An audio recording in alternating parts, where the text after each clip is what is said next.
If you're like me, you may be a big Beatles fan, or rather, a fan of the Big Beetle. The Ticalla Titan is an impressive figure, both in presence and damage output. When prepping this figure, I recommend using a process called zenithal highlighting.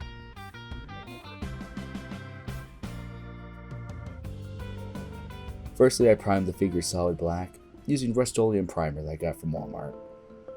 I usually use a primer more designed for minis, but I just ran out, and it worked fine in this case. When using aerosols, you definitely want to be mindful of the fumes and the weather.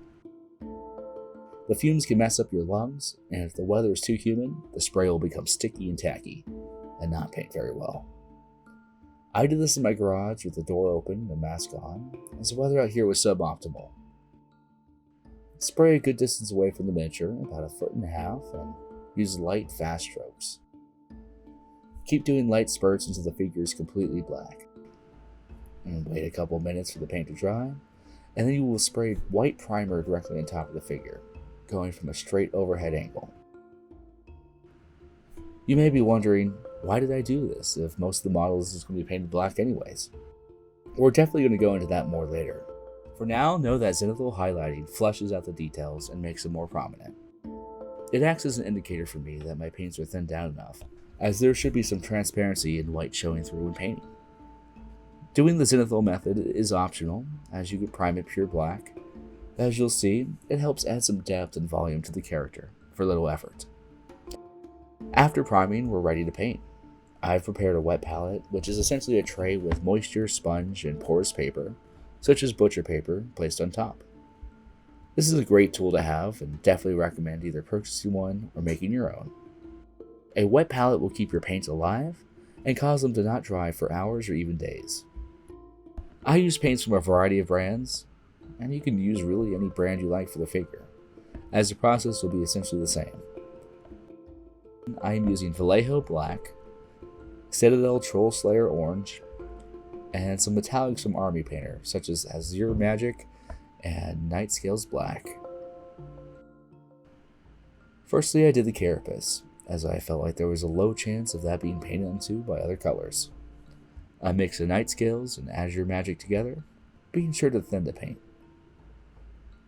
I wanted to create an iridescent look for the carapace, and thinning my paints allowed for the zenithal highlights to do its magic.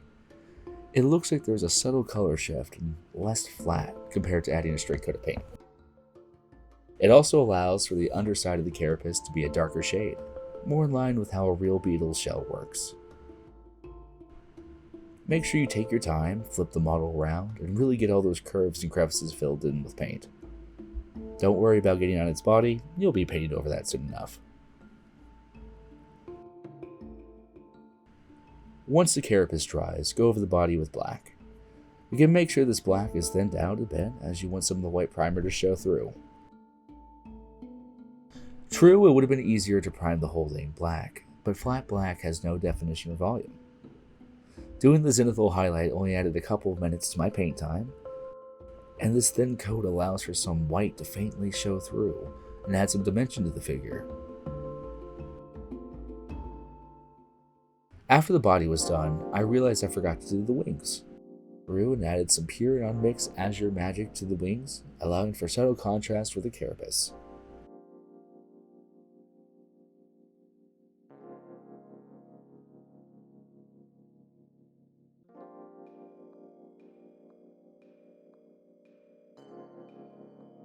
Now for the hardest part, which is the orange of the heads and the hands. Due to how paint pigments work, orange is thinner and has less coverage than, say, a darker shade like black or blue. You'll need to do several layers to have a solid and clean paint job. Paint the head, making sure you look carefully to see where the top part of the carapace ends, and the underbody begins.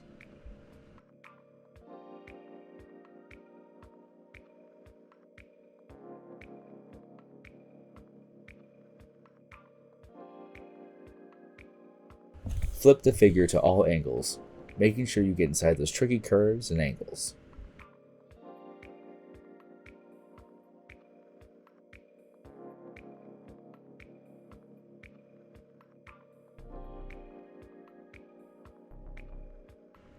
Once you have a layer on the head, do the same for the beetle's hands. The top claws paint all orange, making sure to leave the connecting joints still painted black.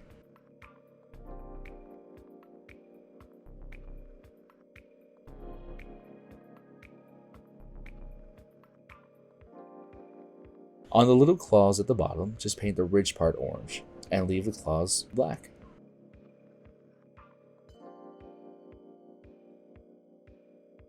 Once the first layer is done, stretch, take a little break, read through the new custom cards, and wait for the layer to dry. Once fully dried, do the process over again. It took about 2 or 3 layers to get the coverage I wanted. The less black showing through the orange, the more dynamic the orange head and claws will look. Definitely exercise patience in this part, as it may be tempting just to put a thick layer on and get it done with, but the thinner the paints, the more details shine through. Once you've got a solid coat of orange, you're about done. Basic table-ready version of this awesome character. The whole thing took me about 30 minutes to paint from top to bottom, and it's a great figure to expand and paint a bit further as well. This is my favorite unit from this wave, and it's just a cool model that you can keep basic or easily add more details and design to.